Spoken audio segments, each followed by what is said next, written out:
Hey, what's up, everybody? Welcome to my frequency. I'm Michael Garlow, and today I'm joined with a very special guest, the Healthy Student. I'll leave a link in the description below to his YouTube channel. And today we're going to react to some creepy TikToks that'll make you question reality. So without any further ado, a little disclaimer: this guy has never seen a TikTok video before, so this is his first time even seeing TikTok. AI takeover. We all know about the Neuralink surgery. It was a success. It's alarming how some of the masses actually consider this to be a good thing, and they would allow these big corporations to infiltrate their biological system, their body, their brain, which is literally the function of their entire existence, to be influenced by artificial intelligence, by a microchip, by technology. Now, I'm going to go into the spiritual aspects as to why AI takeover is dangerous, or this Neuralink thing is dangerous. But for legal purposes, I have to say everything I'm saying is bullshit. Don't take me seriously. This is just a joke. A joke. This AI technology is actually fallen angelic technology. So the fallen angels are not actual angels. They are just hyperdimensional entities that are parasitic in nature. They fell from the connectivity to everything. They don't have empathy. They are like psychopaths and sociopaths. These are what you consider your reptile-like aliens, the Anunnaki. AI is the technology that helps serve them because AI mimics or is a mirror reflection of the true divinity. When you are a fallen angel, you are parasitic, meaning you don't have an eternal life force. Your existence is pretty much finite. You are cursed to reincarnate. This is why some of the elite are obsessed with eternity, living for forever. And what is the best way that you can live for forever? Plug yourself into another universe through artificial means. Sooner or later, when technology gets so advanced, there will be no difference between real life versus a metaverse. If you plug your consciousness into a virtual reality, what is the difference? Look at how advanced CGI has gotten. We do live in a holographic universe, and math is a universal language. Everything can be mathematically coded. Real life right now is based off of math, and so are video games. Video games mimic the same physics as it does in real life.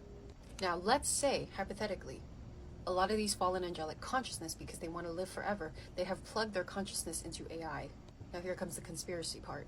If their consciousness is in AI, they can technically infect everybody who's plugged into the same AI system.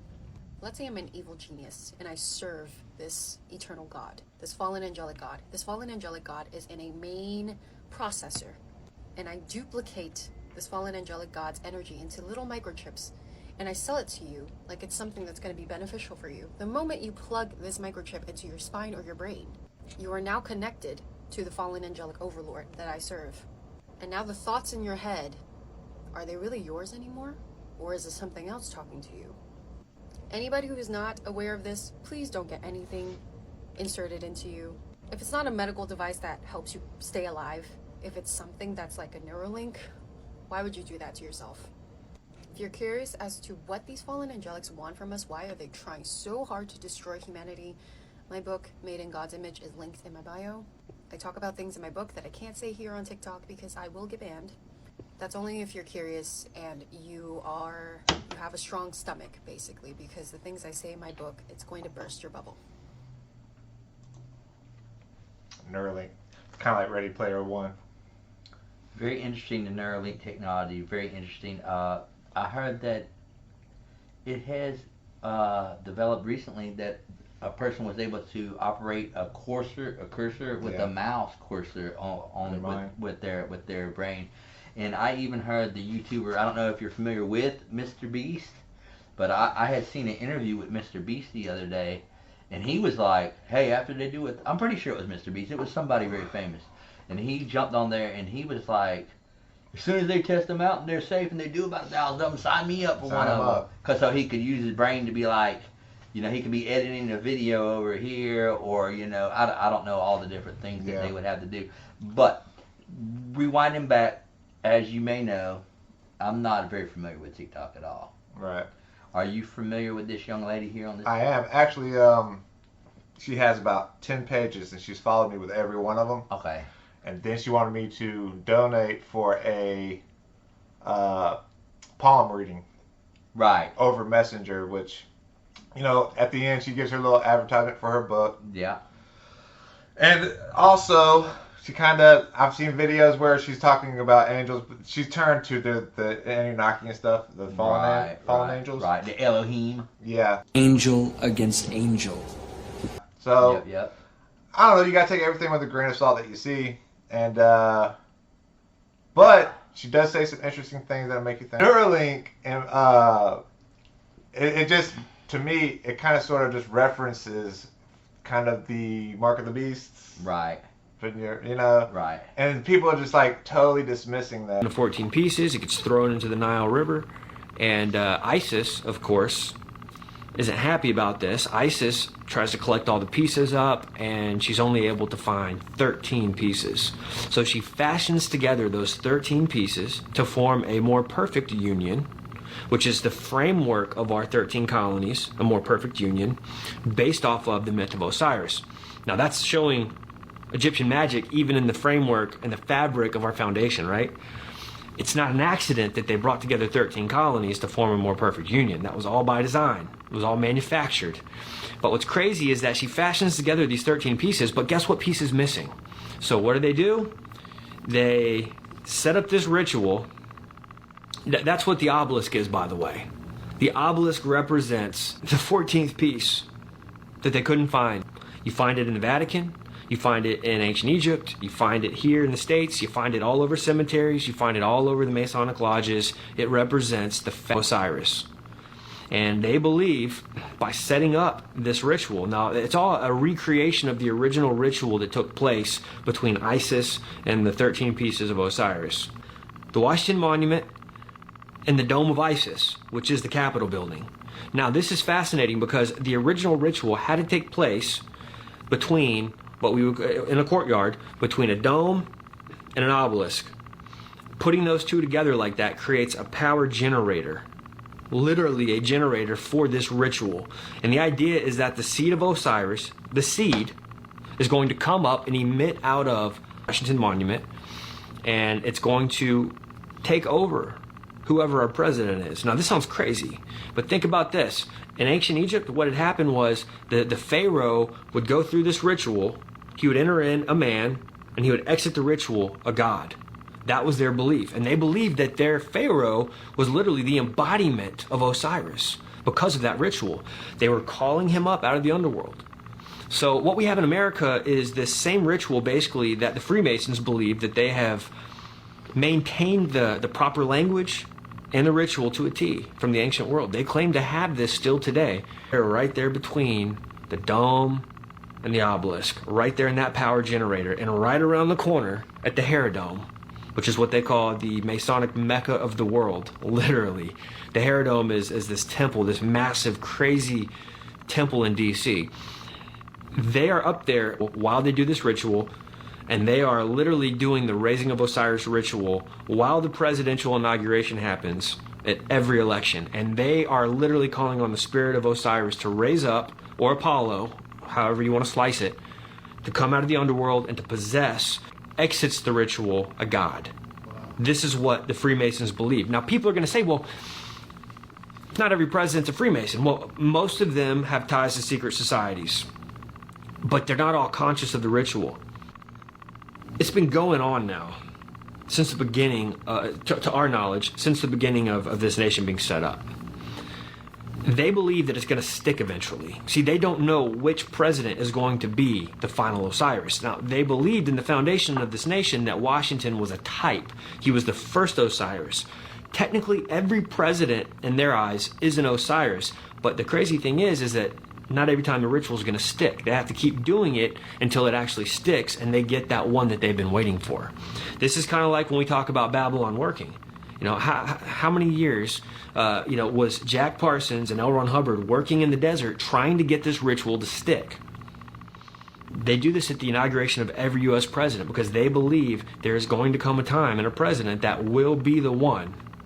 He will be the one, and they will go through this ritual when his body lies in state in the Capitol Dome.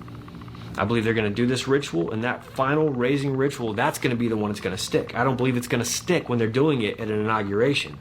The real one's going to take place when this Antichrist man dies, They lay him in state in the Capitol building beneath the 72 pentagrams and the apotheosis of George Washington.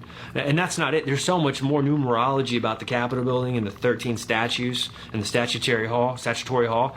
But I believe that's the real ritual. That's the one where he's going to raise, where the spirit of Osiris, which the Bible talks about, this Apollyon coming up from the bottomless pit.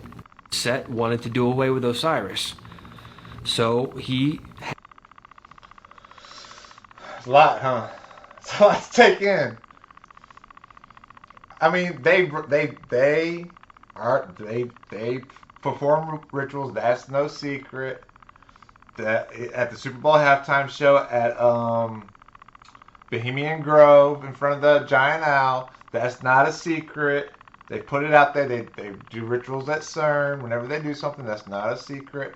And the talisman that they use as currency, the dollar bill and the $100 bill and all that stuff, has plenty of Egyptian symbolism in it. So does Washington. That's not a secret.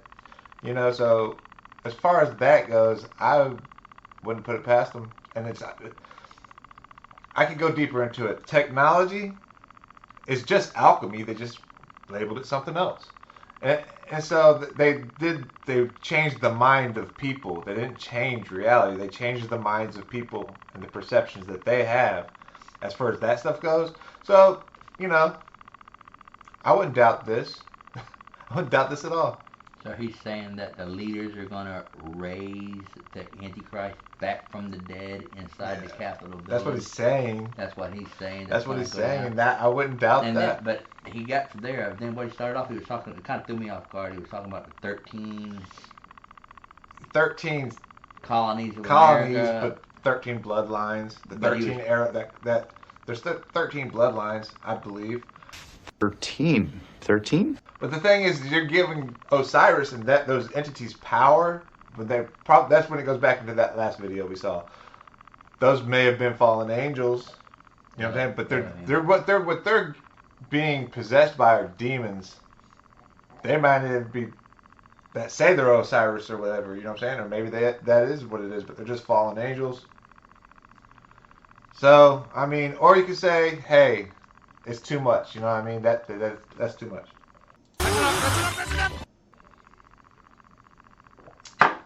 I can see it.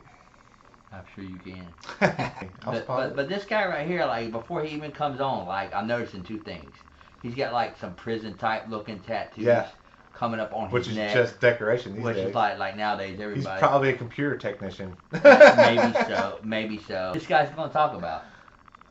I'm guessing just off the picture that Stanley Kubrick put a lot of imagery of the moon landing in this. Moon landing. Because he filmed the moon landing and it was fake. So I think that's where he's about to go with this. Who the heck is Stanley Kubrick? The guy that did The Shining. This movie. He done other movies. Oh, that's The Shining that's in the background? Yeah.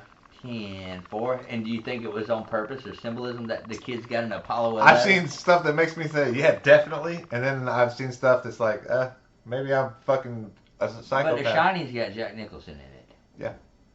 This kid's in The Shining. There is imagery of like Freemasons in that last picture of him. He's standing like the Baphomet. Where?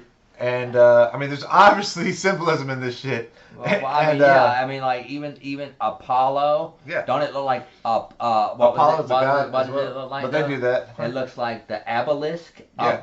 Apollo obelisk. There you go. Apollo. I'm trying to tell you, they're And not. look, that dude look sounded what it crazy looks in the like. last You see video, what it but like? he's not getting it from nowhere. You know what I'm saying? No, he's getting it from somebody who told him something. Okay, ready? Right? Yeah, go. You. All right, here we go. Some would say that this is Stanley Kubrick's official confession that he had something to do with the Apollo 11 mission, but is there any other evidence out there that he was involved? Well, this is Stanley being approached by NASA officials sometime before the Apollo missions and after 2001: A Space Odyssey, one of Stanley's films that NASA officials were interested in, and they were interested in his models that he had made. And that's where a lot of the speculation came from, that Stanley Kubrick had something to do with these supposed models that were made, which raises enough questions. But what about this? This is a special lens by Carl Zeiss that only Stanley Kubrick Carl Zeiss, and NASA even have the privilege of owning, and wouldn't you know it, they were used in the Apollo missions. And a lot of people ask, where's all the original Apollo moon mission data? Well, it first went through the hands of a man named John Knoll, which is the creator of Photoshop. So all the Apollo moon missions were re-released after they went through the hands of arguably the world's greatest animator.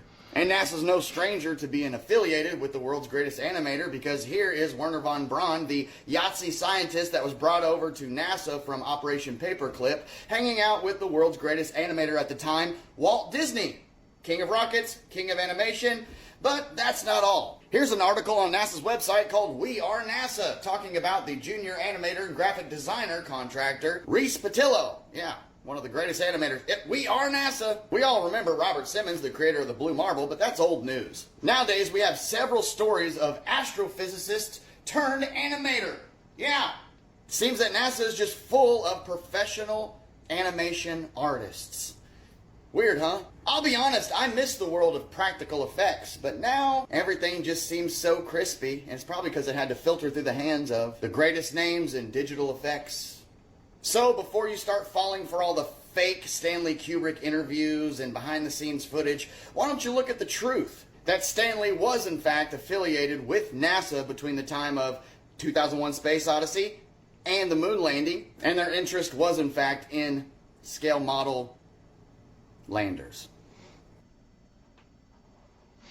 I'd always asked how they got the doom buggy there. And if you're in a life-threatening situation, are you really see how they fall and flop around on the ground and all that shit? I don't know what you're talking about. You've never seen the moon landing? I seen they're talking about the Neil footage? Armstrong, Buzz Aldrin, all that stuff when they're jumping around. Yeah, the moon. yeah. If you're in a vacuum and if you crack your helmet, you're gonna die.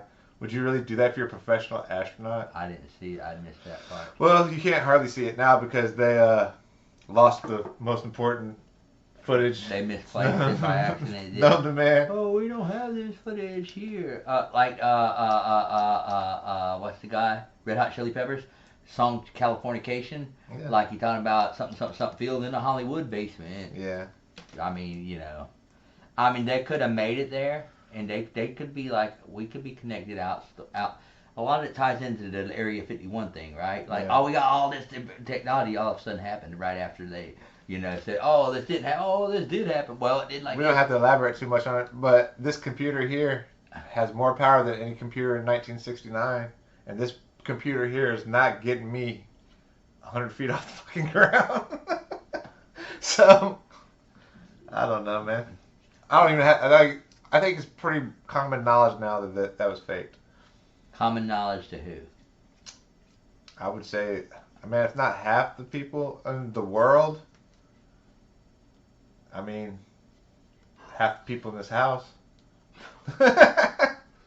Purpose of the prohibition is so much more different than what we were told. at the time. People were using alcohol to fuel their cars and their homes, so they were using it as energy, and they were creating their own alcohols. It was a common practice to collect all your food scraps and ferment them in your home, and it was a completely renewable and easily attainable form of energy. And then they just banned it. They said you can't make it, you can't have it in your house, and they said it burns so cleanly we wouldn't have any of the harmful environmental effects that we have today if we had continued this practice. I've never heard that in my entire life. Isn't that crazy? Pour a little bit of moonshine in there. That'll get you What was going that? real good. That's wild! Think about it. What we truly know is that the elites that were making those decisions were still drinking. Yeah. They were still drinking during the Yeah. Prohibition. That makes so much more sense. There's no money in that. Dude, that's insane. I know. The purpose of the Prohibition is so much more different than What we were told.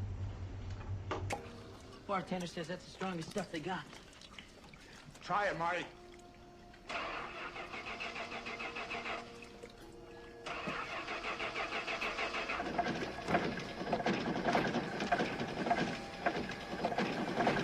Give him more gas!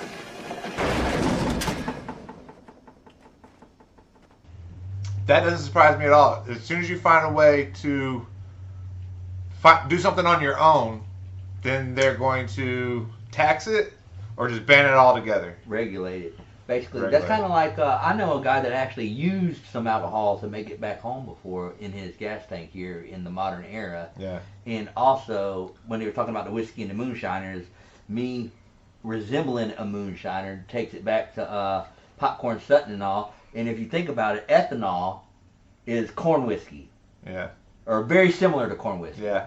So that's So that's what they're doing anyway. And people have did that. Now you know that there's people that convert the like grease, used grease. Yeah, that's true. They used to pick up Burger King's grease and turn it into gasoline or some form of whatever. Yeah, some car. I can't remember, but that's for another day. For going green. What about uranium glass? It's called Vaseline glass or Vaseline. See how names are changed around so that you would never look up something like that. If you look up Vaseline, you find petroleum.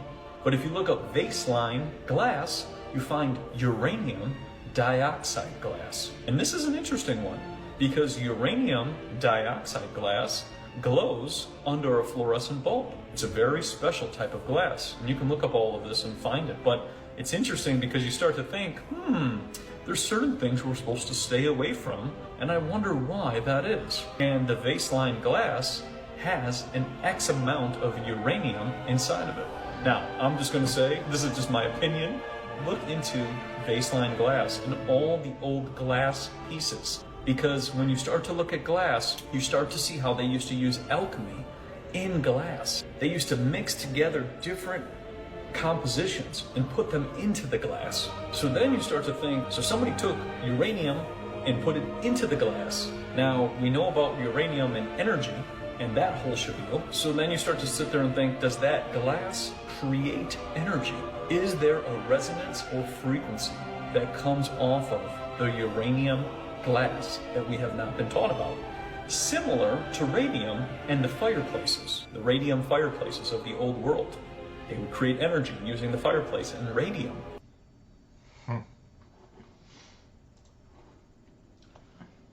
It went over my head. I get it, but I mean, it can't be no worse than drinking from. I mean, if it got uranium in it, I don't know why they make it. You know what I'm saying? Because uranium is not good for you. Maybe it is. I've never been around uranium, so I don't know. I can only go by what I've been told. But it can't be no worse than drinking out of a glass with fluoride in it. I don't know. Uranium, fluoride, I don't know. Isn't like uranium some nuclear reactor type stuff? I'll supply you terrorists with deadly uranium. Something to that effect. Yeah. I'm glad that you turned to The Simpsons for all your nuclear information. Well, they make so many predictions. All my nuclear needs. Yeah. I mean, for real. Like, if I want to see what's going to happen in the news, I don't look at the, fiscal predictions from the major networks. I review the old Simpsons videos. You got Soros Media or Soros. Then or Soros. The Simpsons. Yeah. Soros owns all the media outlets. Right. All right, guys, that's it. That's all we got for you today. We'd like to thank you for coming by and hanging out with us. Like, subscribe, turn on notifications, leave a comment, or don't. I really don't care. And I'll see you next time.